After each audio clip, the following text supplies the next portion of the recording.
विवाह के कार्ड पर लड़के के नाम के आगे चिरंजीवी और लड़की के नाम के आगे आयुष्मती क्यों लिखा जाता है, तो इसके बारे में जानते हैं। चिरंजीव, एक ब्राह्मण के कोई संतान नहीं थी। उसने महामाया की तपस्या की। माताजी तपस्या से प्रसन्न होकर ब्राह्मण से वरदान मांगने को कहा।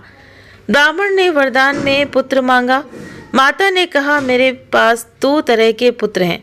पहला 10,000 वर्ष जिएगा लेकिन महामूर्ख होगा। दूसरा 15 वर्ष यानी कि अल्पायु जिएगा लेकिन महाविद्वान होगा। किस तरह का पुत्र चाहिए? तो ब्राह्मण बोला, माता मुझे दूसरा वाला पुत्र दे दो। माता ने तथास्तु कहा। कुछ दिन बाद ब्राह्मणी ने एक पुत्र को जन्म दिया। लालन पालन किया। धीरे धीरे 5 वर्ष बीत गए। माता का वह वरदान याद करके ब्राह्मणी ने ब्राह्मण से कहा, 5 वर्ष बीत गए हैं, मेरा पुत्र अल्पायु है। जिन आँखों ने लाल को बढ़ते हुए देखा है, जिन आँखों में लाल की छवि बसी है, अतः प्रेम है, वे आँखें लाल की मृत्यु कैसे देख पाएंगी? कुछ भी करके मेरे लाल को बचा लो। तो ब्राह्मण ने अपने पुत्र को विद्या ग्रहण करने के लिए काशी भेज दिया। दिन रात दोनों पुत्र के वियोग में दुखी रहने लगे।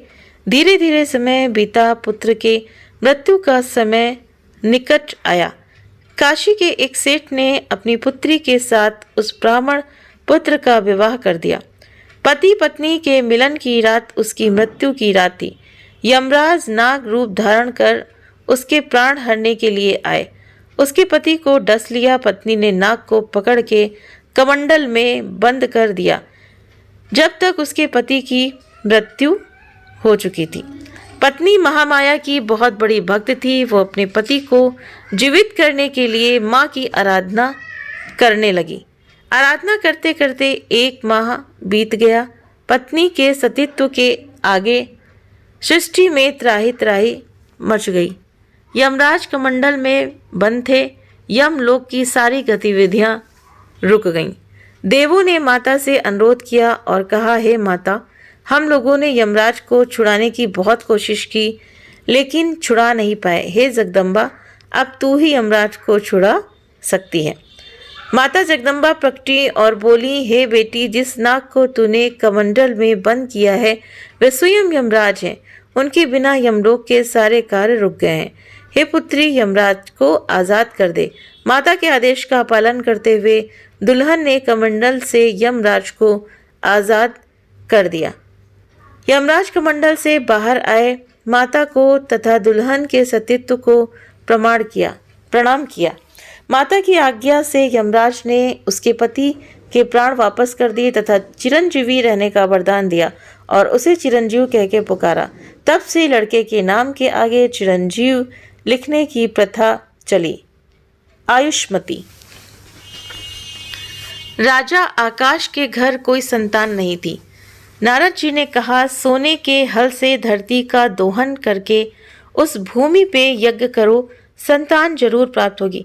राजा ने सोने के हल से पृथ्वी ज्योति जोतते समय उन्हें भूमि से कन्या प्राप्त हुई।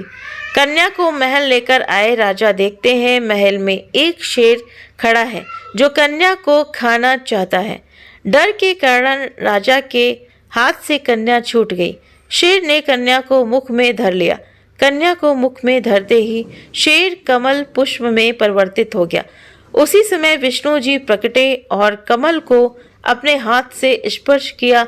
स्पर्श करते ही कमल पुष्प उसी समय यमराज बनकर प्रकट हुआ और वो कन्या 25 वर्ष की युवती हो गई। राजा ने उस कन्या का विवाह विष्णु जी से कर दिया।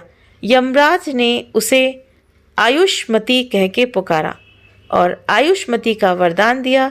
तब से विवाह में पुत्र के कन्या के नाम के आगे आयुष्मती लिखा जाने लगा, यानी कि पत्र पे शादी के विवाह के कार्ड में तब से आयुष्मती लिखा जाने लगा। जैसा कि आप सभी ने देखा भी होगा कि कार्ड पर किस तरह से आयुष्मती लिखा जाता है और चिरंजीवी लिखा जाता है। तो ये पौराणिक कथा के अनुसार आप सभी को पता चला कि किस वजह से चिरंजीव और आयुष्मती लिखा जाता है। तो वीडियो पसंद आया हो तो वीडियो को जरूर से जरूर लाइक करें। चैनल पर पहली बार है तो सब्सक्राइब करना ना भूलें। आप सभी के कमेंट्स का मुझे इंतज़ार रहेगा। अगर आपको ये वीडियो पसंद आता है, इस कहानी पसंद आती है तो प्लीज़ आप मुझे कमेंट करके भी ज़रूर से ज़रूर बता सकते हैं। मुझे आप सभी के कमेंट्स का इंतज़ार रहेगा। आप सभी के सहयोग के लिए आप सभी का बहुत बहुत दिल से धन्यवाद, शुक्रिया।